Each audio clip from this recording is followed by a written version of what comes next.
Teil on pikaajaline kogemus ka puuetega inimestega. Kui palju te olete sellel aastal näiteks saanud kurte inimesi aidata?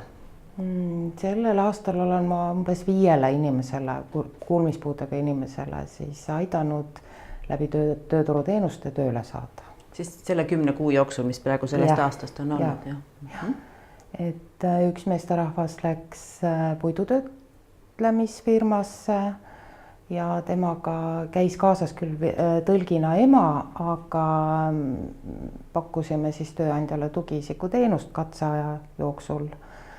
Ja positiivne on see, et see inimene töötab edasi. Millistele töökohtadele veel on kurdid läinud? On õmblejad, pakkimisse on pakkijad ja üks noormees töötab meil jalatsi firmas, jalatsi valmistamise firmas. Et temaga käis kaasas ka viipekeeletõlk ja järgmisest päevast oli mees tööl. Et õmblusfirmasse läks siis koos viipekeeletõlgiga, temaga tegime ka proovitööd ja ka proovitööl oli kaasas siis viipekeeletõlk ja peale seda siis vormistati proua tööle ja töötab. Mis see tähendab, et see on proovitööd? Kas see on mingi tööturuteenus? Proovitöö on töötukassa teenus ja just välja selgitamaks, kas inimesele sobib see töö, kas ta saab selle tööga hakka, kas talle meeldib see töö. Et proovitööd oleme kasutanud ka sellises töökohas, kus ütleme inimesele ei ole üldse ettekujutust, mis see töö on. Ja siis see annab talle sellise võimaluse, et vaadata, kas see töö talle üldse sobib. Kas see annab ka võimaluse tööandjale, et vaadata, kas inimene talle sobib tööle? Ja. Ja kas seda kasutatakse palju? Päris palju. Ja mitte ainult puuetega inimesed, vaid kõik inimesed kasutavad seda, kõik töötud. Mis teenuseid veel on kurtidele? Kuidas neid saab veel üldse aidata töötukassa? Mina isiklikult olen aidanud ka niimoodi, et kui kuulmispuudega inimene leiab ise töökoha ja ta saadab mulle töömeilile tööandja kontaktid ja mina võtan tööandjaga ühendust. Aga see tähendab, et siis mul peaks olema tema CV ennem, ma peaksin teadma, mis on tema oskused, mis on tema teadmised, et ma võin ilma temata tööandjaga vestelda. Kas te aitate ka CV-d koostada või peab seda kurt ise tegema? Ei aitame ikka, jah. Et tahaksin täpsustada proovitöö mõistet, et proovitööl saab siis inimene olla 1 päeva, näidata oma oskusi, proovida, kas talle see töö sobib, näidata tööandjale ennast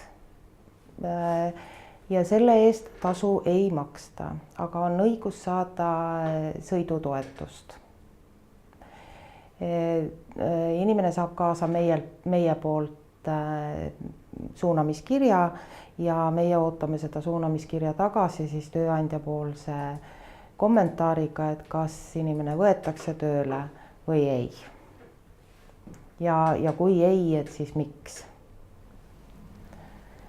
Kas iga tööandja saab seda? Kas see on nagu tööseadusandluses kirjas? Tööseadusandluses ei ole kirjas sellist punkti nagu proovitöö.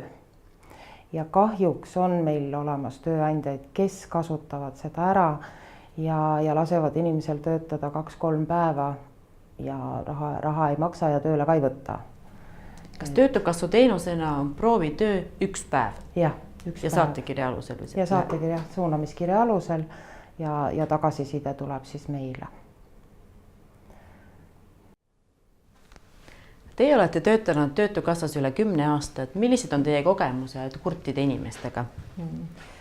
Kurtide inimestega ja üldse puuetega inimestega olen tegelenud siis ligi 10 aastat, siis kui see programm Tööhõiveametis siis nagu käima lükati. Ja kogemustest võin öelda, et kuulmispuudega inimesi on kõige kergem tööle rakendada. Ja mis põhjusel? Sellepärast, et ainult nüüd rääkimise või kuulmise puue ei ole takistuseks, et inimene saaks tööd teha, et tal on käed, jalad, tal on pea otsas, et töid on ju igasuguseid. Ja kuidas te neid kurte inimesi olete aidanud, milliseid teenused olete te pakkunud? Kõigepealt me, eks ju, tutvume inimesega ja ühesõnaga kaardistame nagu tema oskused, mida ta oskab teha, mida ta tahaks teha ja siis vastavalt sellele siis otsime koos töökohti. Et kui on olemas meil andmebaasis juba sobivad töökohad, siis kõige lihtsam variant, võtame kohe tööandjaga ühendust ja pakume kohe isikut nagu tööle. Siis kui tal on kandideerimisdokumendid, siis saame saata tööandjale. Ja kui on nagu selles suhtes nagu raskendatud see asi, et et inimene pole ennem kandideerinud või kui tööandja tahab teda ennem proovida, siis meil on olemas näiteks abi tööintervjuul. Et see on siis nagu seda kõige rohkem seda teenust kasutatakse just kuulmispuuete klientide puhul, kus siis meie saame siis nagu tellida viipekeeletõlki, kes siis läheb temaga koos tööandja juurde tööintervjuule. Ja see on siis tasuline teenus, mille siis Töötukassa siis kompenseerib viipekeeleteenust osutavale asutusele või siis isikule. Siis on meil olemas veel, mida on rakendatud kuulmispuuetega inimeste tööle rakendamisel, on siis tugiisikuteenus. Kui inimene läheb tööle, seda võib rakendada ka juba selle lepingu võib teha juba ka enne tööle asumist, et nii, et asub tööle ja samast päevast hakkab kehtima ka siis tugiisikuteenus. See tähendab, et tööandja valib enda kollektiivist näiteks ühe isiku, kes siis nagu juhendab näiteks katse ajal 4 kuu jooksul seda isikut individuaalselt. Et see kuulmispuudega isik siis harjuks selle uue keskkonnaga ja omandaks siis need vajalikud töövõtted. Kas see tugiisik selle lisatöö eest saab ka mingit tasu? Jah, see tunni hind on 2,56, mida siis kompenseeritakse tööandjale.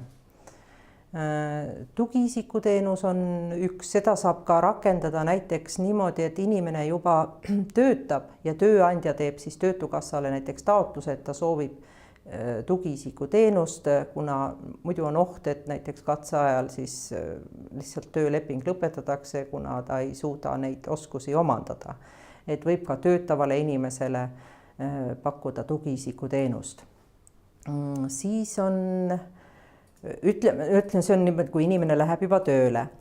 Aga kui nüüd tuleb välja, et isik tahab näiteks kuulmispuudega töötu, tahab minna näiteks lattu tööle, ja tal ei ole tõstukijuhi lube, siis näiteks me võime tal võimaldada minna tööturukoolitusele.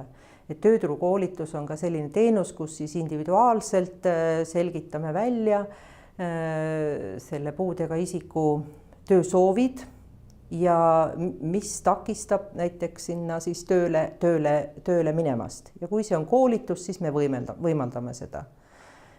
Samuti on meil tööturuteenusena veel tööpraktika, kus siis kokkuleppel tööandjaga siis lepime kokku, tehakse leping, tööpraktika leping, et näiteks 2 kuud inimene osaleb tööpraktikal tööandja juures.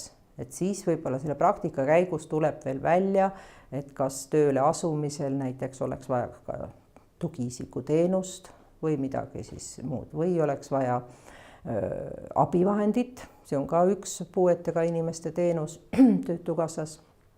Et äkki on vaja mingit abivahendit, siis me võimaldame selle teenuse rakendamist. Kui kurt inimene töötab tööpraktikal, et kas ta saab ka sellel ajal mingit tasu?